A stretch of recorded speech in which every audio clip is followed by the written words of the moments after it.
ఎప్పటి నుంచో అనుకునేవాడిని మీకు అందరికీ చూపించాలి ఇక్కడ వఫ్రాలో ఉండే పంటలు పండించేది అదంతా ఎట్లా ఉంటుంది, ఎలా పండిస్తారు, ఇక్కడ ఉండే అంటే ఏమేమి పంటలు పండిస్తారు అనే దాని గురించి. ఇదంతా స్ట్రాబెర్రీ చెట్లు మామూలుగా అయితే ఇట్లా తీగలు తీగలుగా పైకి వీటితో ఏలాడ కడతారనమాట.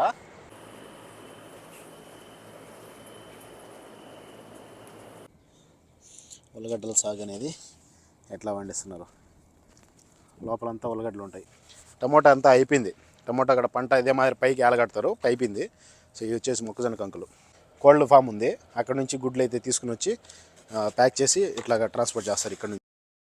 వీళ్ళకి ఇక్కడ పనిచేసే వాళ్ళకి నైట్ టైము ఎక్కువ పని ఉంటుంది. అంటే కాపు అంతా కోసి ప్యాక్ చేసి నైట్ టైమే 2 కార్టూన్లు చేసి గుడ్లు అయితే తీసుకొచ్చుకున్నా ఫ్రీ. ఈ క్యాప్సికమ్ అంట, అండ్ స్ట్రాబెర్రీ, ఇంకొచ్చేసి ఉల్లగడ్డలు, కీరకాయలు. ఫుల్ వీడియో లింక్ వచ్చేసి ప్రొఫైల్ కింద పిన్ చేస్తే తప్పకుండా చూడండి. వీడియో ఎలా అనిపించిందో కామెంట్ చేసి ప్లీజ్ లైక్ చేసి సబ్స్క్రైబ్ చేయండి.